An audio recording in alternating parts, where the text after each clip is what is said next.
If you feel love as a constant ache, a source of confusion rather than comfort, the reason may lie in a part of you that has been waiting, unheard, for a very long time. We often believe our pain in relationships comes from the outside, from the people who leave or fail to love us correctly. But what if the source is internal, a deep fracture within the very structure of your soul? I'm not speaking of a simple psychological concept, but of a living, breathing presence inside you. This is your inner feminine essence. She is not a ghost or a metaphor.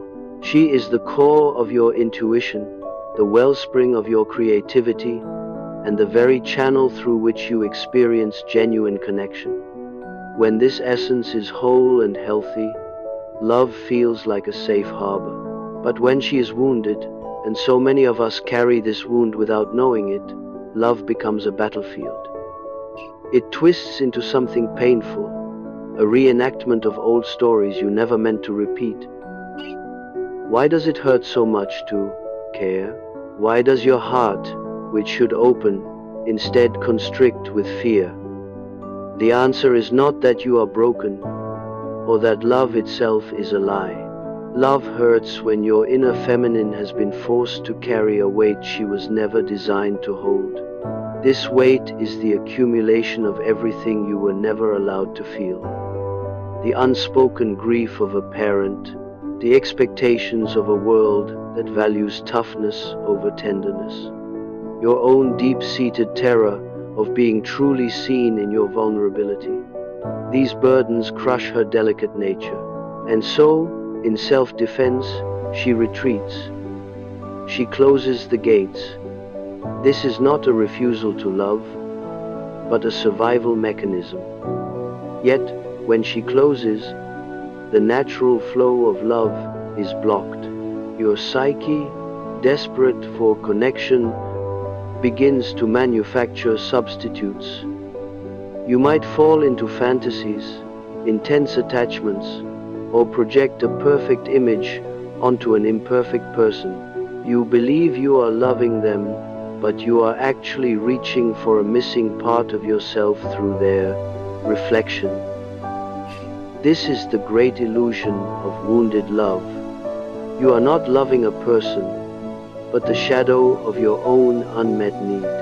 And when they inevitably fail to match that shadow, the betrayal you feel is not theirs, but your own psyche's. We do not fall in love with people, but with our own unconscious. I recall a woman who came to me, her spirit weary from a string of relationships that left her feeling invisible. She gave everything, yet always ended up alone, carrying the emotional debris of her partners. When I asked about her childhood, a dream emerged. She was standing by a deep, dark pond.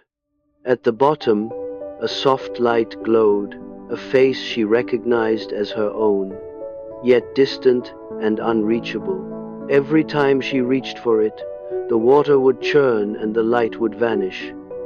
She woke with a profound sadness. This dream was her inner feminine speaking. The face beneath the surface was her authentic emotional self, submerged for so long under the needs of everyone else. The men she was drawn to were merely shadows moving across the water's surface, distractions from the real work.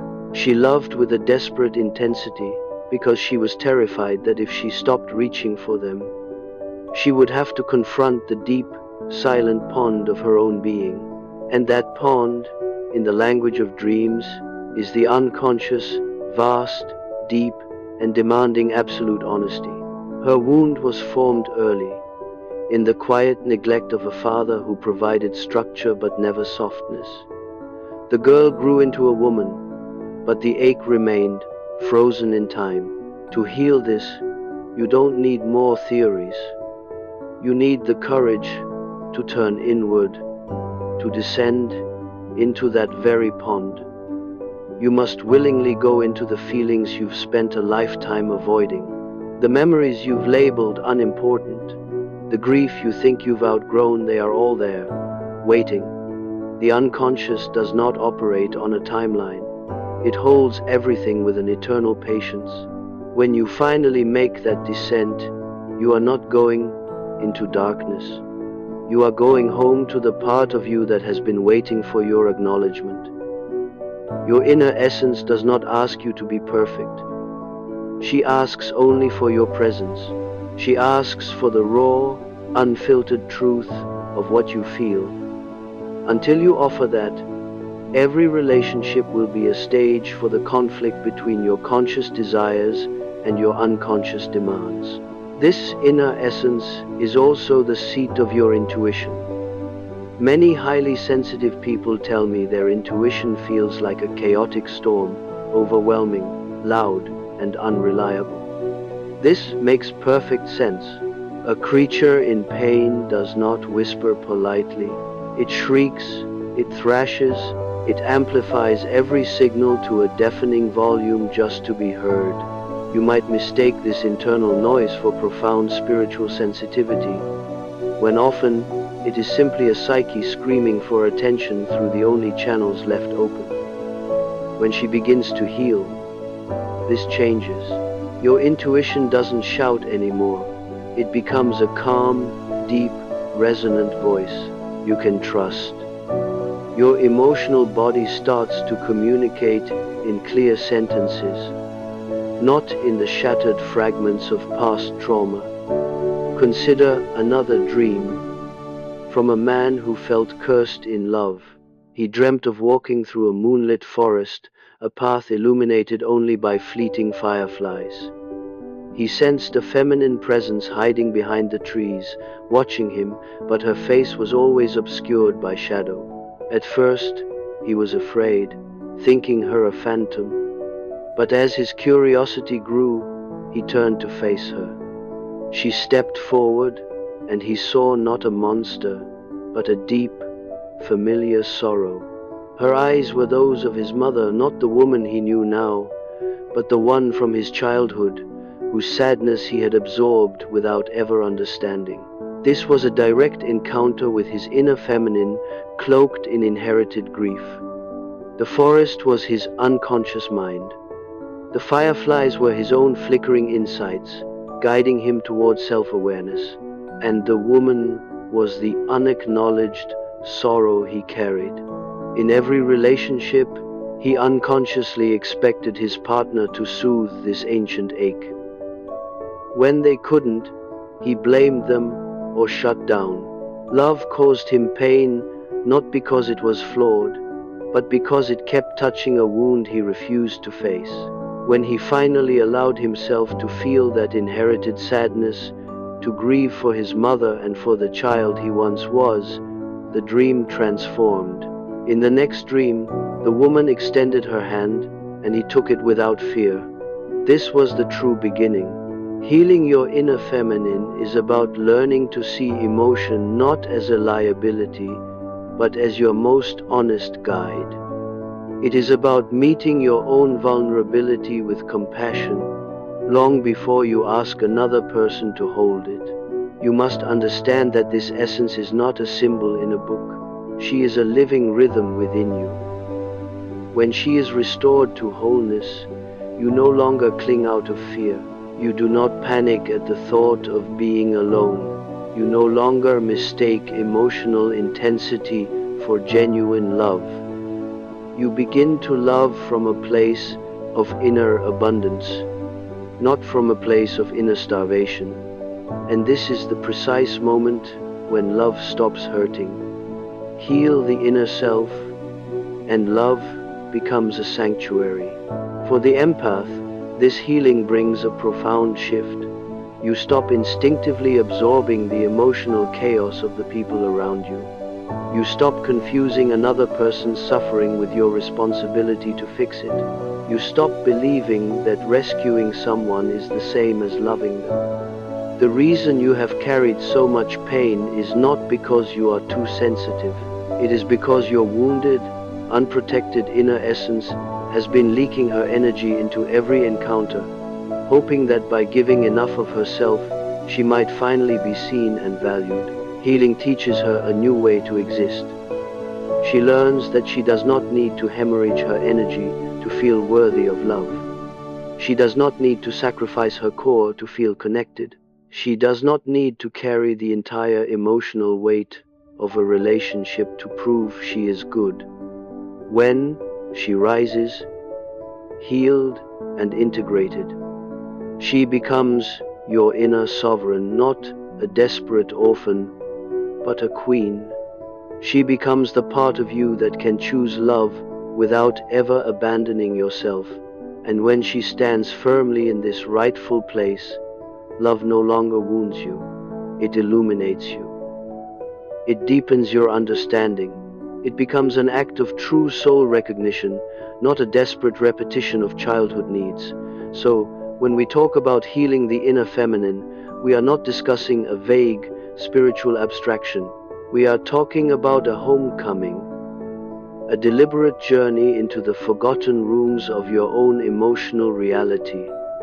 You cannot heal her by intellect alone. You heal her by listening, by witnessing, by granting her the profound dignity of your full, unwavering attention. She has been waiting for you.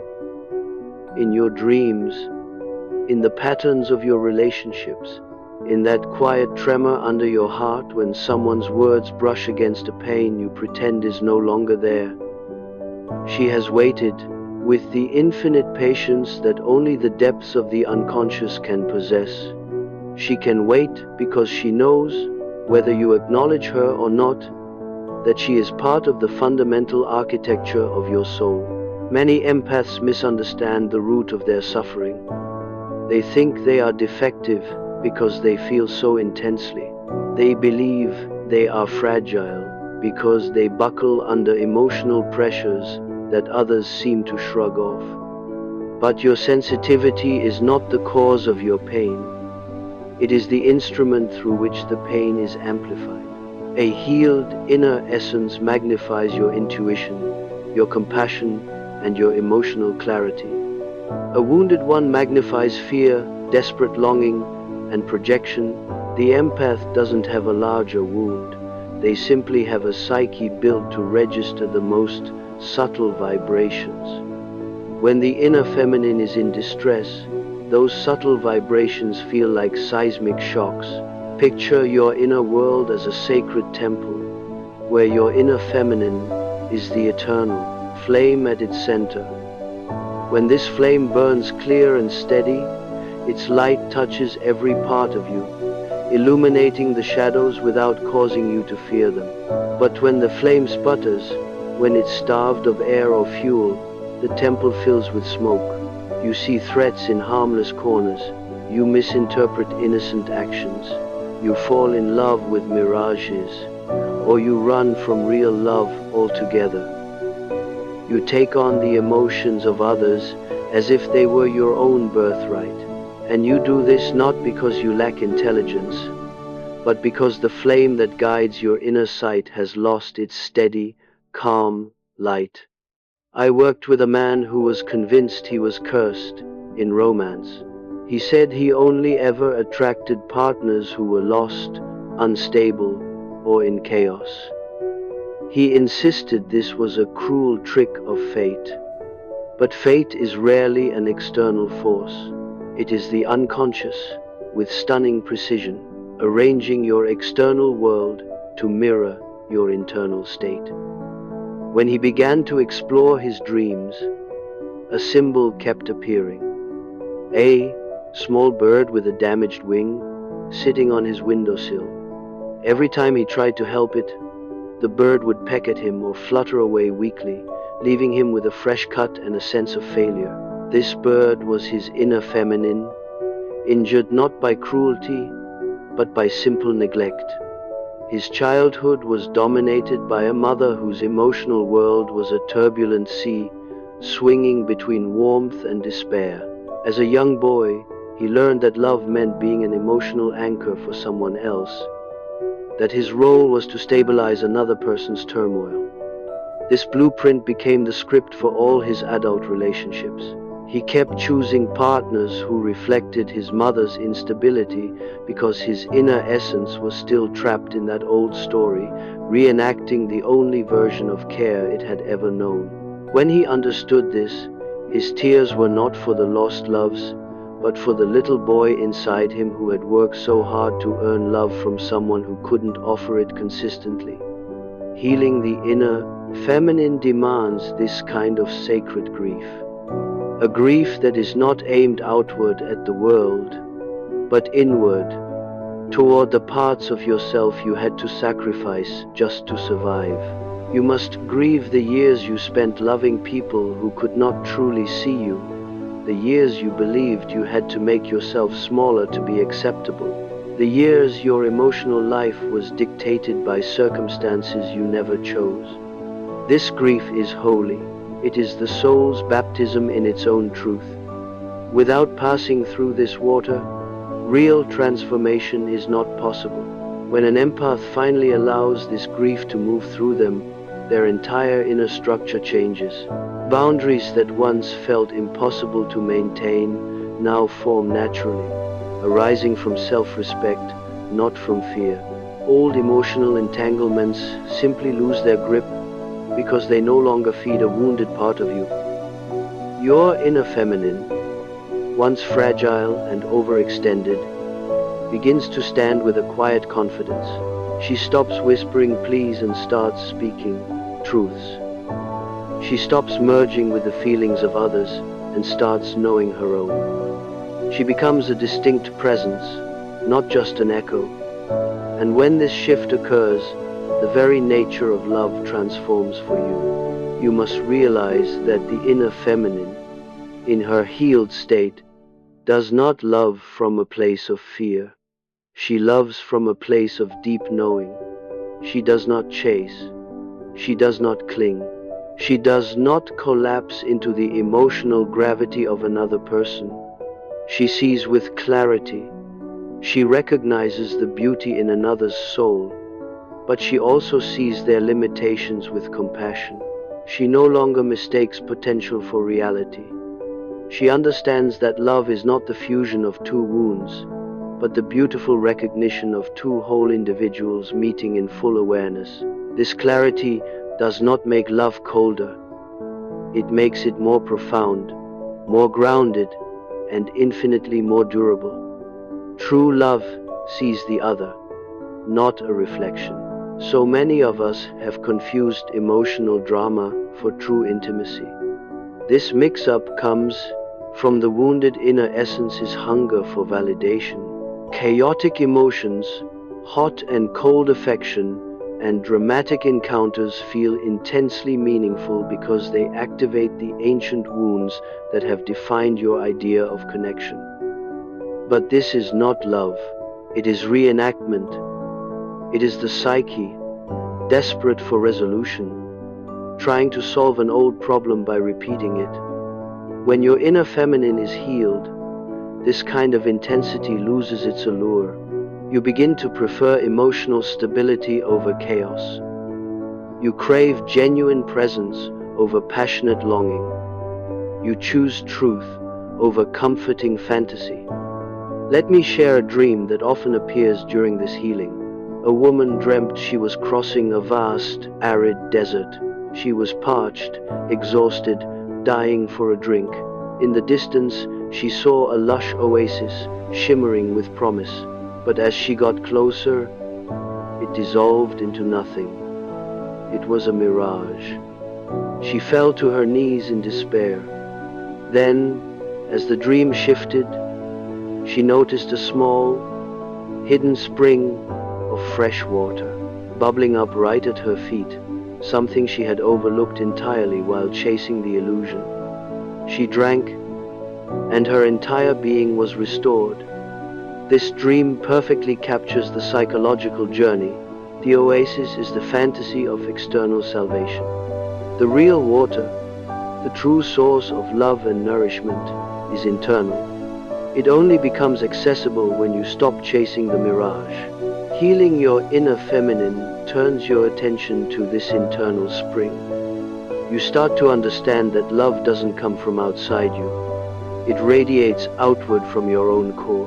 When you learn to drink from this inner source, you no longer feel starved in your relationships. You no longer seek partners to save you from your own loneliness. You carry your own wellspring within you. Another vital role of the inner feminine is her link to your creativity and imagination. When she is wounded, your imagination becomes a tool of fear, consumed by anxious overthinking and catastrophic visions. You imagine being left behind long before there's any evidence. You write stories of rejection in your mind before a single word is spoken. This is not your intuition guiding you. This is a wounded inner essence projecting the past onto the future. But when she heals, your imagination becomes an ally. You start to envision beautiful possibilities instead of disasters.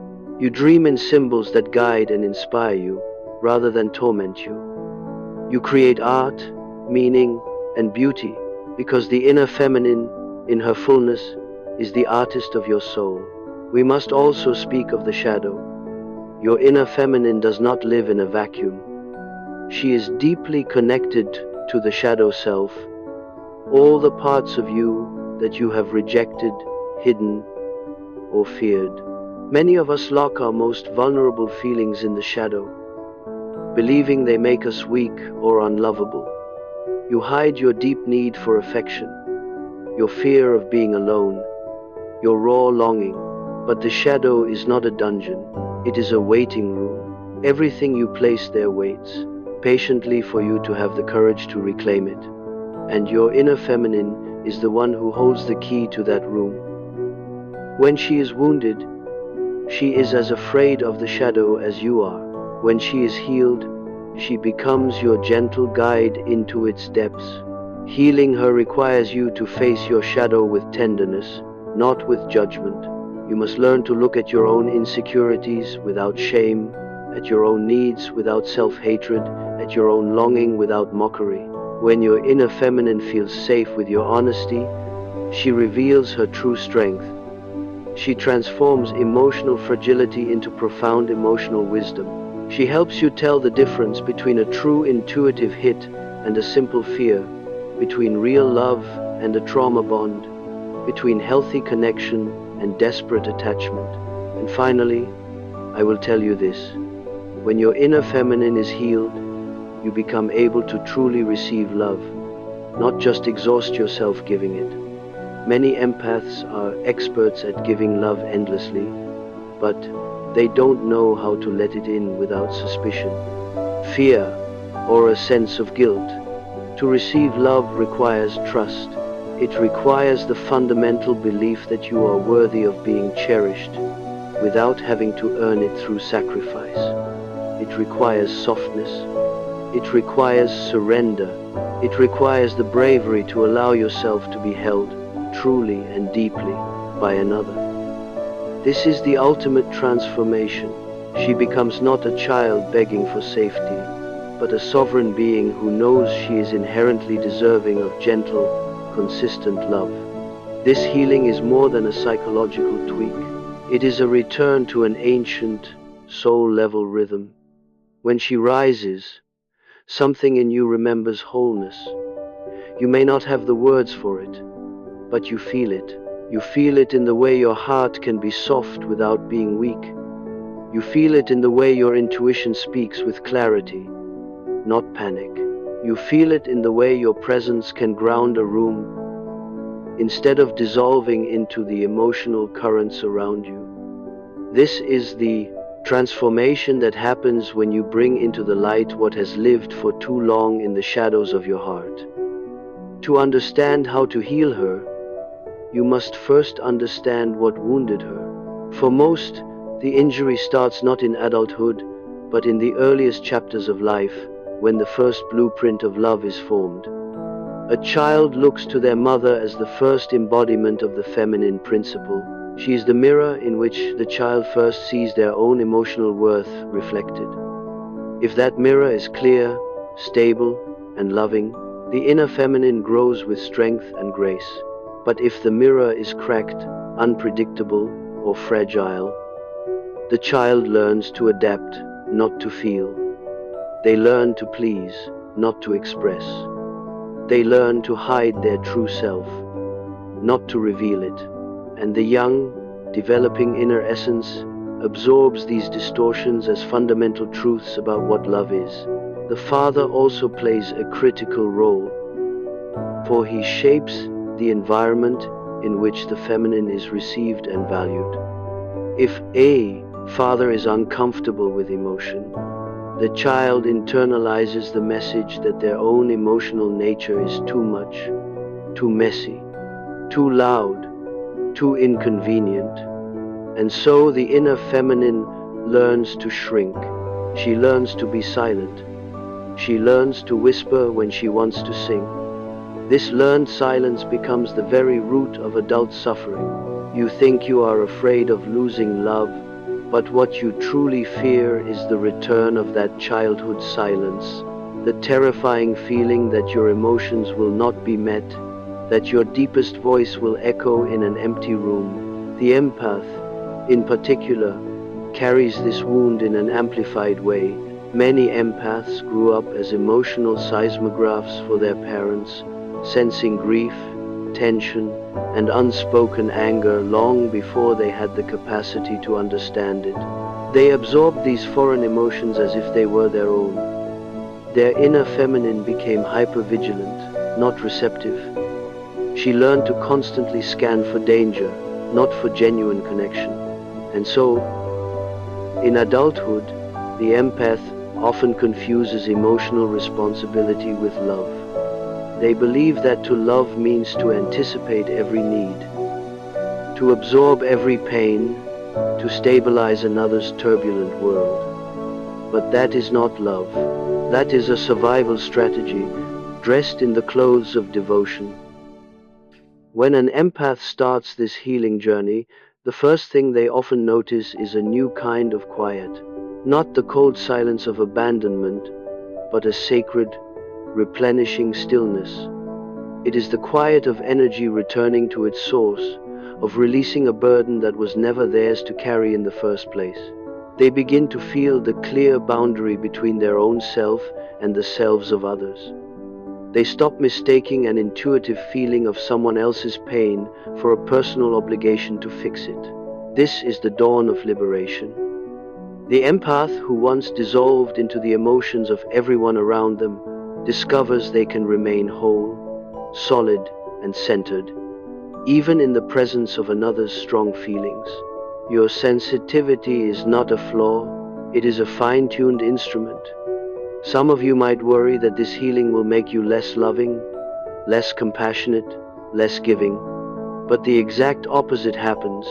A healed inner feminine loves more deeply, not less. She loves with clarity instead of confusion. She loves with grounded presence instead of anxious panic. She loves with wise discernment instead of desperate need. She does not lose herself in the act of loving. It is there that she finally finds herself.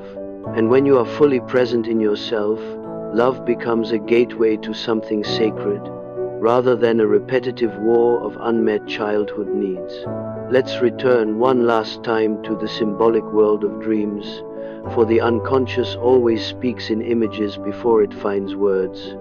One woman shared a dream where she stood inside an immense, beautiful cathedral. The vaulted ceiling soared so high it vanished into darkness. In the very center stood a marble statue of a woman, elegant and dignified, but with deep cracks running through the stone. As the dreamer approached, the cracks began to emit a soft, radiant light, as if the wounds themselves were becoming luminous.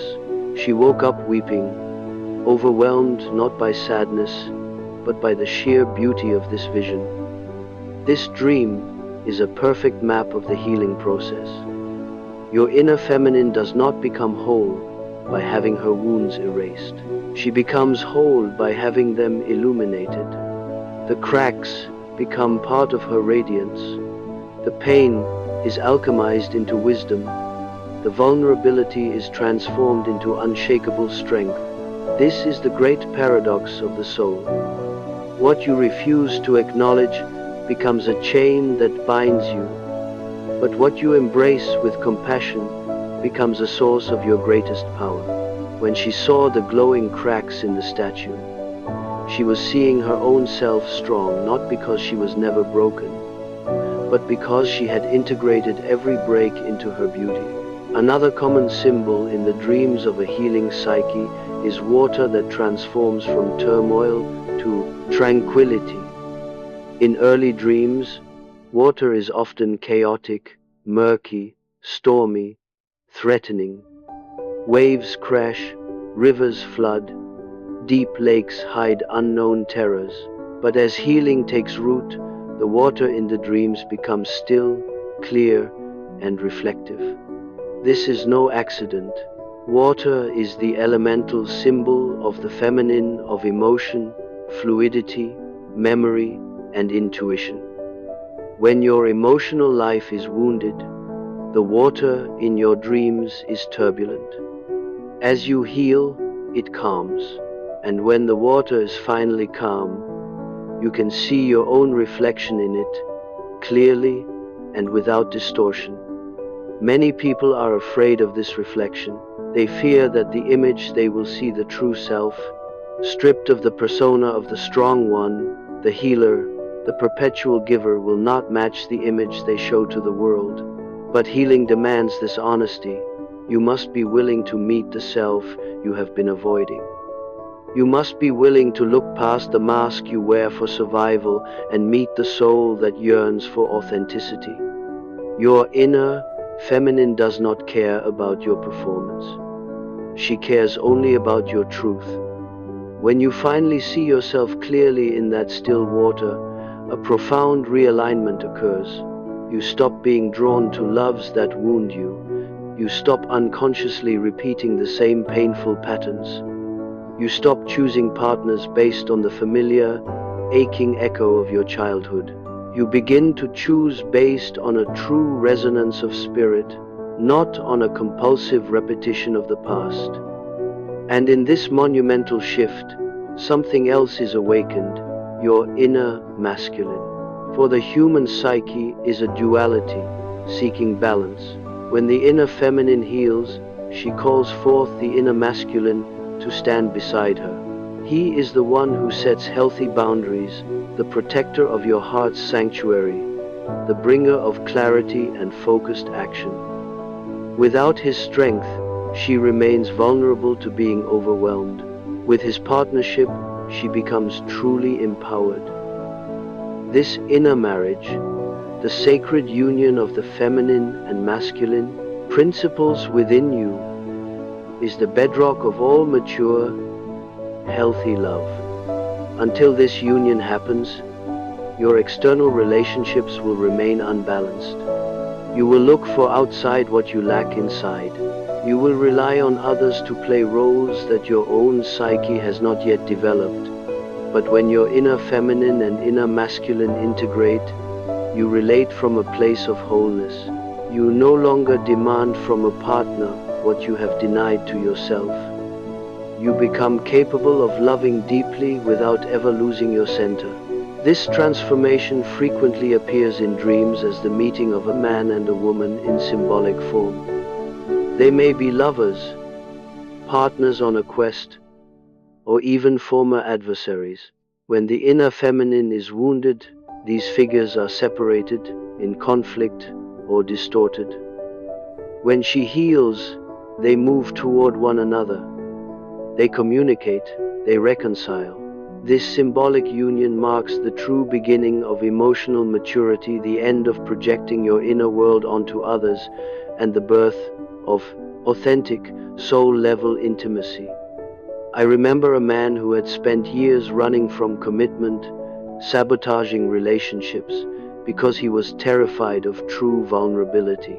He dreamt he was in a wide, white field at twilight. In the center stood a woman in a white dress, her back to him. As he drew nearer, he saw a man standing beside her, holding her hand. A sharp jealousy flared in him. But when the man turned to face him, he realized with a shock that the man was himself, a version of himself he barely recognized, calm, grounded, and whole. The dream stunned him into understanding. He had been searching for the feminine outside of himself, when all along she was waiting for him to develop the mature masculine within. His purpose was not to chase love, but to become the man who was capable of receiving and holding it. Healing your inner feminine also transforms your experience of being alone. What once felt like lonely isolation becomes a cherished sanctuary. You find a deep comfort in your own company, because your emotional world is no longer a fragmented, conflicting place. You begin to savor the quiet moments where nothing is demanded of you. You feel a sense of inner companionship, as if a gentle, wise presence walks beside you even in solitude. This is your inner essence, restored. She becomes your muse, your most trusted guide, your internal compass. She no longer cries out from the depths of your being. She speaks from the very center of it. And the final change, the one that often surprises people the most, is that your external world begins to mirror your internal healing. You stop attracting chaotic partners because chaos no longer feels like home. You no longer tolerate emotional manipulation because your inherent sense of self-worth has solidified. You no longer lose yourself in the act of loving because your inner masculine provides a steady, supportive structure. People who once drained your energy simply lose their power over you. People who resonate with your newfound wholeness and peace begin to enter your life. Your life reorganizes itself around your new, calibrated emotional frequency. Love stops causing you pain, not because the world has magically become a kinder place, but because you have fundamentally changed from within. And now, as we near the end of this exploration, I ask you to listen not just with your thinking mind, but with those quiet, knowing places within you, the places that respond not to logic, but to resonance and truth. Healing your inner feminine is not a promise that you will never suffer again. It is the promise that you will stop suffering unnecessarily. It is the beginning of an emotional life built on the solid ground of your own truth, rather than on the shifting sands of unresolved childhood longing. When she rises, healed and whole, your entire psyche reorients itself around this new center. Because she governs the deep currents of meaning that flow through your relationships, your dreams, your intuition, and your sense of belonging in this world. Do not underestimate the power of this shift. When your inner feminine awakens, she does not simply make you softer. She awakens a profound depth of soul perception that you may have forgotten you ever possessed. You begin to perceive not just the outer appearance of people, but their inner emotional landscape. You sense the difference between a person speaking from their essential self and one speaking from a wounded place. You recognize the patterns of trauma, not with a critical eye, but with a clear, compassionate understanding. This clarity is not cold, it is the essence of true compassion. It does not trap you in enmeshment, it sets you free. Clarity is the highest form of compassion. One of the biggest illusions we are sold is that love is something external to be acquired. People pursue it, cling to it, live in fear of its loss, and contort themselves to keep it. But once your inner feminine is healed, you understand the deeper reality. Love is a lens through which you see, not a trophy to be won. The clarity of this lens depends entirely on the state of your inner world. When she is wounded, you see others through a haze of your own unmet needs. When she is healed, you see others as they truly are. And most importantly, you see yourself as you truly are. Many empaths spend a lifetime believing their heartache is the price of loving too deeply. But the real ache comes from the unconscious, desperate hope that another person will finally heal a wound that only you can face. When this hope finally dissolves not into despair, but into a quiet, powerful understanding, you reclaim your sovereignty. You stop waiting for someone to choose you in the way a parent never could. You stop seeking emotional safety in people who are carbon copies of your earliest hurts. You stop trying to earn affection by making yourself smaller. This is not the loss of your romantic spirit. It is the birth of your inner authority. There is a specific dream that often arrives near the completion of this healing. A dream that symbolizes the rebirth of the anima. A person dreams of walking down into a dark cave. They are afraid, but feel a powerful pull to go deeper. At the very bottom is a pool of perfectly still water. When they look into it, they brace themselves to see monsters or the ghosts of old pains, but instead they see their own face, not the wounded self, but the emerging self, serene and luminous.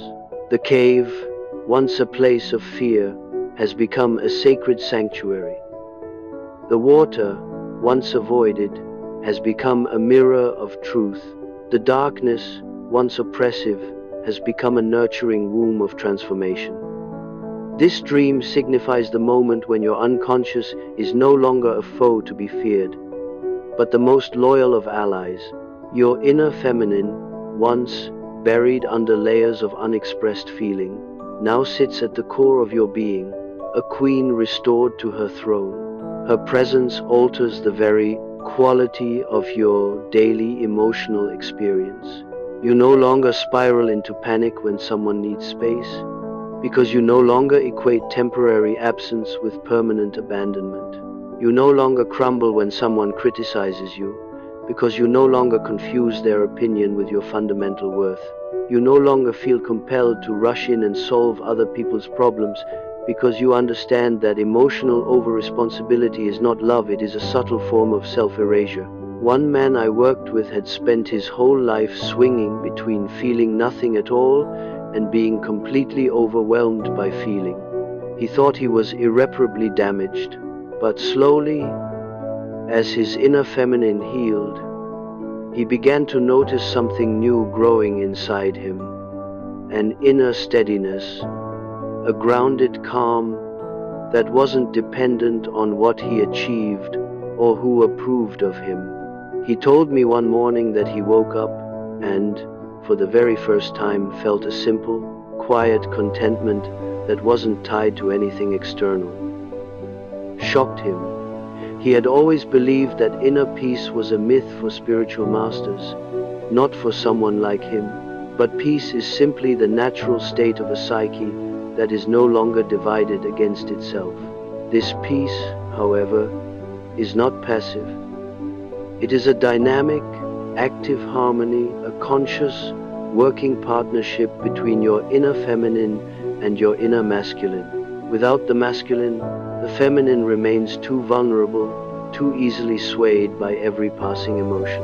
Without the feminine, the masculine becomes too rigid, too cold, too disconnected from the heart. Healing the inner feminine often acts as a catalyst for the inner masculine to step forward, not as a dominator, but as a devoted partner. He provides structure, discernment, healthy boundaries, and clear direction. She provides intuition, emotional depth, creative inspiration, and relational wisdom.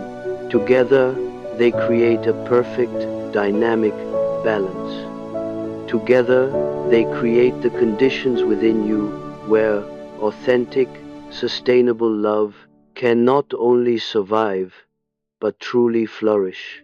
In this state of balance, something miraculous becomes possible. You begin to choose your relationships consciously, from a place of wholeness, rather than being chosen by them unconsciously, from a place of hunger. You no longer feel the magnetic, intoxicating pull toward people who activate your oldest survival patterns. Instead, you feel a deep, resonant draw toward those whose essential spirit aligns with your authentic self. This kind of love is not a destructive whirlwind.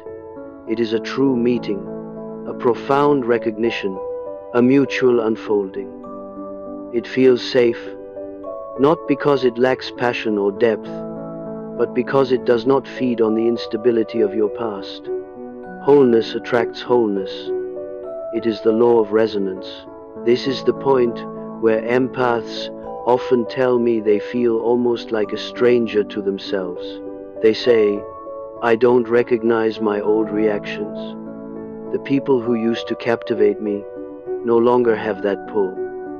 And I tell them that this is because the old you was a construction built around a wound, not an expression of your essential wisdom. Healing your inner feminine does not take away your beautiful sensitivity. It transforms its purpose. Your sensitivity becomes a gifted instrument, not a heavy burden. You perceive more, but you are overwhelmed less. You feel things deeply, but from a grounded center, not from a place of collapse. You love with great strength, but with clear boundaries, not with suffocating enmeshment. Now, let us speak of the ultimate transformation, the one that signifies the completion of a major healing cycle, the shift from projection to presence. Projection is the unconscious, desperate attempt to heal your inner world through another person. You look at someone and, without realizing it, you plaster them with the qualities you most desperately need: safety, validation, purpose, unconditional affection. This is why the early stages of infatuation can feel so ecstatic. You are not truly seeing the other person. You are seeing an archetypal image rising from your own depths. But projection is a temporary state. When it fades, as it always must, you feel disillusioned, let down, even betrayed, not because the other person changed, but because the beautiful image you projected onto them has dissolved. Presence is something entirely different. Presence allows you to meet another person without distorting them through the filter of your own unmet needs. Presence allows you to see their strengths without idealizing them, and their flaws without demonizing them. Presence allows you to behold their full humanity without mistaking it for a threat or a salvation.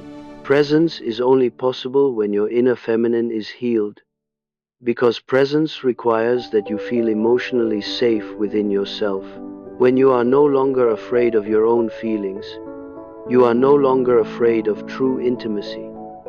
When you no longer fear abandonment, you no longer cling. When you no longer fear rejection, you no longer hide. Presence is the purest, most powerful form of love, and this is the destination of all deep healing. The ability to love another without losing yourself, and the ability to be loved by another without compromising your integrity. The empath, who once suffered under the crushing weight of emotional absorption, becomes a pillar of stable, calm energy. They attract people who honor their boundaries, who cherish their depth, who are capable of meeting them in that sacred space where two souls can communicate without the need for words. The empath becomes not a sponge, but a clear mirror, not a rescuer, but a fellow traveler, not an absorber of chaos, but a holder of sacred space. When your inner feminine heals, love stops causing you pain. Not because love becomes a perfect, painless fairy tale, but because you stop approaching it from a place of unconscious, unmet childhood pain. You stop reenacting the old, familiar dynamics. You stop abandoning yourself in the name of connection. You stop looking to other people to heal wounds that they did not create.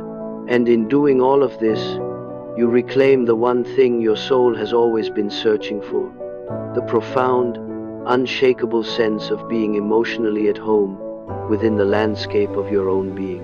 So, I leave you with this truth, offered not from a textbook, but from the reality of transformation. Healing your inner feminine is the reawakening of your soul's original, harmonious song. She is not a concept to be studied.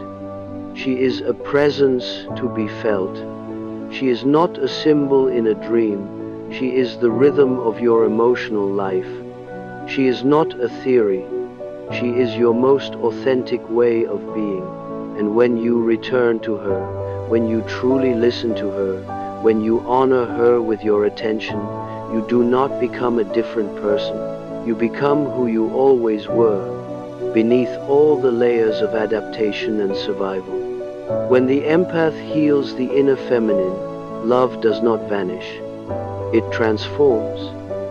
It clarifies. It deepens. It expands.